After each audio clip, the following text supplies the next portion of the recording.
오늘 성경 말씀은 사무엘하 17장 22절 23절 말씀입니다.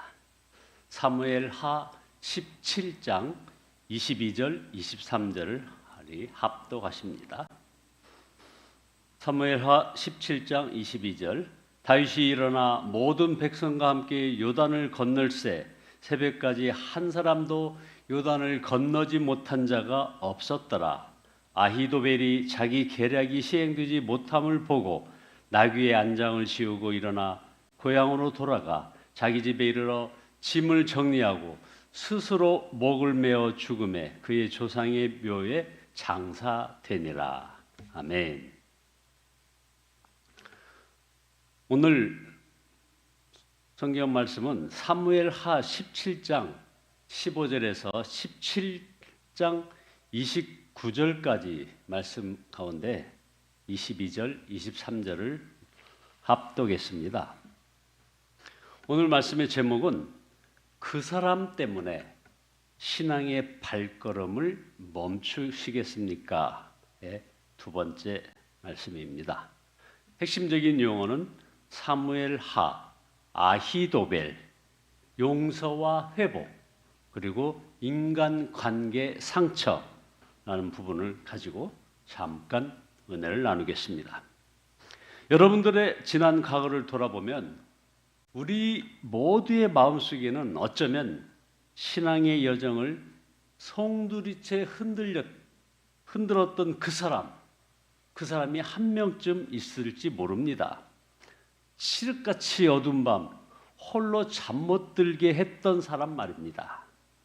어쩌면 나를 가장 아껴줄 거라고 믿었던 신앙의 선배의 차가운 말 한마디였을 수도 있고, 함께 사업을 세우고자 약속했으나 자신을 배신한 동업자의 비겁한 뒷모습일 수도 있습니다. 어쩌면 그 사람이 그렇게 존경했던 교회의 아주 훌륭한 분들, 혹은 가장 사랑했던 자신들의 가족일 수도 있습니다. 마음속 가장 깊은 곳에서부터 하나님이 정말 살아 계신가라는 근원적인 질문을 던지게 만들었던 바로 그 사람. 그러나 어쩌면 우리 자신이, 저나 여러분들처럼 자신이 다른 누구에겐가 바로 그 사람일 수도 있습니다. 그 한 사람 때문에 우리의 신앙의 발걸음은 힘없이 주저앉고 싶을 때가 있습니다.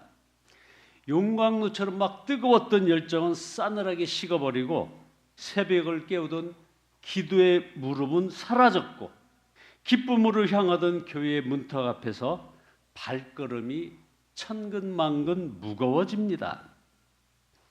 이렇게 상처는 우리 영혼의 깊은 웅덩이를 파고 그곳에 고인 쓴물은 우리 믿음을 서서히 잠식해 들어갑니다. 바로 오늘 설교의 제목이 그 고통의 자리에 서 있는 우리들 각자에게 던지는 하나님의 질문입니다. 그 사람 때문에 당신의 신앙의 발걸음을 멈추시겠습니까? 우리 오늘 살펴보고자 하는 이 사무엘하 17장 후반부의 이야기는 바로 이 고통스러운 질문 앞에 서 있는 우리에게 하나님의 대답이 무엇인지를 생생하게 보여주는 한편의 거대한 파노라마와 같습니다. 이야기의 중심에는 한 사람, 바로 하나님의 마음에 맞는 자라 불렸지만 동시에 끔찍한 죄를 지었던 왕 다윗이 있습니다. 그리고 그의 곁에는 세 종류의 발걸음이 있었습니다. 첫 번째 발걸음은 훗세라는 분입니다. 언약을 붙드는 신실한 발걸음으로 기록된 훗세. 그리고 두 번째는 바르실레, 은혜를 기억하는 그런 신실한 그런 발걸음을 했던 사람이죠. 그리고 바로 오늘 우리의 주제 아히도벨의 그 상처에 멈춰버린 비극적 발걸음을 통해 그 깊은 상처 너머에 계시는 하나님을 신뢰하고 다시금 생명의 길로 우리의 발걸음을 옮기는 그런 은혜의 시간을 되기를 간절히 소원합니다. 오늘 본문에 이 두 걸음, 즉 후세의 발걸음과 바르실레의 은혜를 기억하는 신실한 그런 발걸음과는 정반대의 길을 간 한 사람이 있습니다. 그 사람은 아히도벨입니다. 오늘 본문처럼 17장 23절에 아히도벨은 자기의 모략대로 이루어지지 않는 것을 보자 나귀의 안장을 지어서 타고 거기서 떠나 자기 고향집으로 돌아갔다. 거기서 그는 집안일을 정리한 뒤에 목을 메어 죽었다고 기록되어 있습니다. 그렇게 죽어서 자기 아버지의 무덤에 묻혔다는 겁니다. 아히도벨은 당대 최고의 지략가였습니다. 그러나 그의 발걸음은 결국 자신의 집, 자신의 무덤에서 멈춰버렸습니다. 왜였을까요? 표면적으로는 자신의 계략이 거부당한 것에 대한 자존심 혹은 명예 때문인 것처럼 보입니다. 그러나 더 깊이 들여다보면 그의 비극의 뿌리는 바로 그 사람 다윗에게서 받은 깊은 상처에 있었습니다. 다윗 왕으로부터 받은 깊은 상처가 무엇입니까? 전승에 따르면 이 아히도벨은 밧세바의 할아버지였습니다. 여러분 생각나는 거 뭐 없으십니까? 그는 자신의 사랑하는 손녀의 가정을 파괴하고 충직한 군인이었던 그 손녀 사이 우리아를 죽인 그 사람 다윗. 이 다윗을 보며 정의로운 분노에 휩싸였을 것입니다. 그의 상처는 사실은 진짜였고 그 이유는 정말 옳아보였습니다. 바로 이 지점에서 우리는 두란노 서점에서 출간한 그런 기독교 상담가 데이비드 시멘즈, 아주 유명한 기독교 상담가죠. 데이비드 시멘즈의 책 탓이라는 제목의 책이 있습니다. 탓, if only라는 거죠. 남탓하기 게임의 비극을 발견하게 되는 거죠. 이 시멘즈는 자기 저서에서 고통에 직면한 인간이 어떻게 만약 뭐뭐만 했더라면 이라는 과거 시제의 감옥에 스스로를 가두는지를 보여줍니다. 그런 나사로가 죽었을 때 예수님 앞에 섰던 마르다의 이야기를 예로 듭니다. 아주 유명한 얘기죠. 마르다는 예수님에게 이렇게 말합니다. 요한복음 11장 21절에 마르다가 예수님께 말하기를 주님이 여기 계셨더라면 내 오라버니가 죽지 아니하였을 것이니이다. 성도 여러분, 이 말이 틀린 말입니까? 아닙니다. 사실일 수 있습니다. 예수님이 조금 더 일찍 오셨더라면 나사로, 자기 오라버니 나사로는 죽지 않았을지도 모릅니다. 자기 가정과 가문의 그 정말 핵심적인 인물이 죽지 않았을지도 모른다는 겁니다. 이 말 속에는 오라버니의 죽음은 늦게 오신 예수님 탓입니다. 예수님 탓입니다. 그렇게 얘기하는 미묘하지만 강력한 책임 전가가 숨어 있습니다.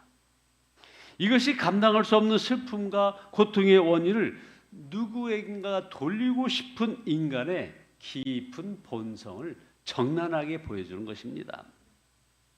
아히도벨은 바로 이 치명적인 남탓하기 게임, 거기에 포로가 되었습니다. 물론 그의 분노는 정당했습니다. 우리가 다 알다시피 다윗은 명백히 탓을 받을 만했습니다. 마르다의 말에 일리가 있었던 것처럼 아히도벨의 원망에도 충분하고도 합당한 이유가 있었습니다. 그런데 문제는요, 그 정당한 탓이 그의 인생 전체를 지배하는 우상이 되어버렸다는 것입니다. 정당한 분노가 하나님을 향한 신뢰를 집어삼킬 때 그것은 파멸의 독이 되어버립니다. 유명한 빅토르 유고의 소설 레미제라블에서 평생을 자신의 정의, 그 정의감, 거기에 갇혀 살았던 자베르 경감의 마지막을 여러분 기억하십니까? 그는 장말장이 보여준 자비와 사랑 그리고 그의 변화 앞에서 자신의 신념체계, 즉 범죄자는 반드시 악인이라는 신념이 무너지는 것을 견디지 못하고 스스로 세느강에 몸을 던졌습니다. 그의 정의는 옳았을지 모르나 그 정의에는 죄인을 용서하시는 하나님의 은혜가 들어설 자리가 없었습니다. 아히도벨이 바로 그랬습니다.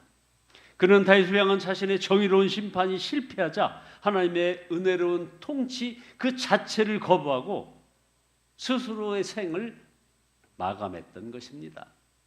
그는 다윗만 아니었더라면이라는 과거의 상처에 갇혀서 현재와 미래를 향한 어떤 발걸음도 내디딜 수 없게 되었습니다. 더 무서운 것은 이 탓하기가 어디로 향하는 것인가입니다.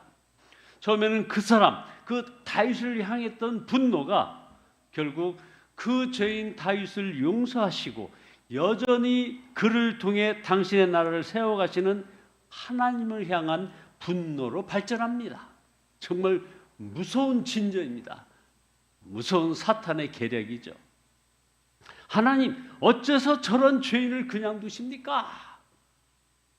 이것은 시멘즈가 지적한 대로 인간이 스스로 하나님의 자리에 앉아 하나님의 주권과 은혜를 심판하는 가장 교만한 영적 태도일 수 있습니다. 하나님의 정의에 따라 다윗은 고통스러운 징계를 당연히 당하고 있습니다. 심판이 없었던 것이 아니었습니다. 그러나 아히도벨은 자신의 계략이 꺾이는 것을 받아들일 수 없었던 것입니다. 아히도벨의 반역은 다윗에 대한 반역이지만 궁극적으로는 죄인을 향한 하나님의 은혜로운 섭리에 대한 반역이었습니다. 그렇게 자신의 그 정의가 실패로 돌아갔을 때 그의 세상은 끝난 것입니다. 안타깝게도 아히도벨은 끝내 보지 못한 것이 있었습니다. 놓치고 있었던 것이 있었습니다. 거기에 눈이 뜨이지 못했던 거죠. 그의 정의로운 분노와 씻을 수 없는 상처가 그의 영적인 눈을 완전히 가려버렸기 때문입니다. 그는 다윗의 죄악이라고 하는 끔찍한 어둠 속에서 그 어둠을 뚫고 일하시는 하나님의 구속적인 그런 섭리의 빛을 보지 못했습니다. 그는 상상조차 하지 못했을 것입니다. 인간의 이런 끔찍한 죄가 낳은 그 비극의 자리에서 하나님께서 어떻게 가장 위대한 선을 이루시는지를 말입니다. 바로 다윗과 밧세바 사이에서 솔로몬이 태어나고 그 위대한 다윗의 후손으로 이 땅에 메시아이신 예수 그리스도가 오시게 될 줄을 말입니다. 이것이야말로 인간의 가장 큰 악을 들어서 가장 위대한 선으로 바꾸시는 하나님의 놀라운 신비입니다. 아히도벨은 바로 그러한 하나님을 믿지 못했고 신뢰하지 못했습니다. 자, 여러분들은 그 선하신 하나님을 신뢰하십니까? 아니면 아히도벨처럼 여전히 그 사람 탓하며 자신이 하나님의 보좌에 앉아서 친히 정의를 행하려 하십니까? 아히도벨의 길을 걷고 있지는 않으시냐 이 말입니다. 그리하여 신앙의 발걸음마저도 멈춰버리지는 않았는지요. 자, 그렇다면 이 끔찍한 이런 탓의 감옥에서 벗어나는 길은 무엇일까요? 아까 마르다의 이야기에 그 답이 있습니다. 마르다의 주님 탓입니다. 그 원망 섞인 고백 앞에서 예수님은 어떤 모습을 보여주셨습니까? 예수님은 변명하거나 그런 논쟁을 하지 않으셨습니다. 대신 전혀 다른 차원의 대답을 주신 것입니다. 내가 믿으면 하나님의 영광을 보리라. 요한복음 11장 40절의 말씀입니다. 예수님은 누구 탓인가라는 과거의 질문을 네가 믿으면 이라는 현재의 선택으로 바꾸십니다. 왜 이런 일이 일어났는가라는 원망을 하나님의 영광을 보게 될 것이라는 미래의 소망으로 전환시켜 버리십니다. 이것이 그 사람 때문에라는 그런 탓의 감옥에서 벗어나는 유일한 길입니다. 우리의 상처와 고통의 이유를 따지는 것을 멈추고 이 고통의 너머에서 일하실 그런 하나님의 선하심과 영광을 신뢰하기로 선택하라는 것입니다. 사랑하는 성도 여러분, 오늘 말씀에 등장했던 세 종류의 발걸음이 우리 앞에 놓여 있습니다. 훗세에 언약을 붙드는 신실한 발걸음, 그리고 바르실레의 은혜를 기억하는 신실한 발걸음, 그리고 오늘 우리 주제 인물인 이 아히도벨의 비극적인 발걸음. 여러분들은 어느 발걸음을 선택하시겠습니까? 여러분의 그 사람 때문에 신앙의 발걸음을 멈추시겠습니까?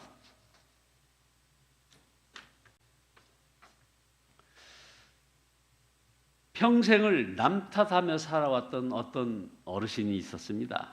그냥 하나님을 거부하며 평생을 살아왔지만 이제 인생의 마지막 순간에 아히도벨과는 정반대의 선택을 했던 어떤 분도 있습니다. 그는 용서를 구하고 용서를 받아들이며 예수님을 자신의 왕으로 영접했던 그런 분이 있다 이 말입니다. 사랑하는 성도 여러분, 아히도벨의 길은 이 길이 지금 저와 여러분에게 놓여 있습니다. 아히도벨의 길과 이제 용서를 받아들이고 예수님을 자신의 왕으로 다시 모신 어떤 한 사람, 이 선택이 우리 앞에 놓여 있습니다. 혹시 지금 그 사람 때문에 받은 상처로 신앙의 발걸음을 멈춰 있지는 않습니까? 상처가 아닌 우리의 선택이 우리 인생의 복된 결과를 결정하게 됩니다. 그 상처가 당신의 하나님을 결정하게 하지 마십시오, 여러분. 아히도벨처럼 그렇게 탓의 감옥에 갇혀 파멸의 길을 걷지 마시라 이 말입니다.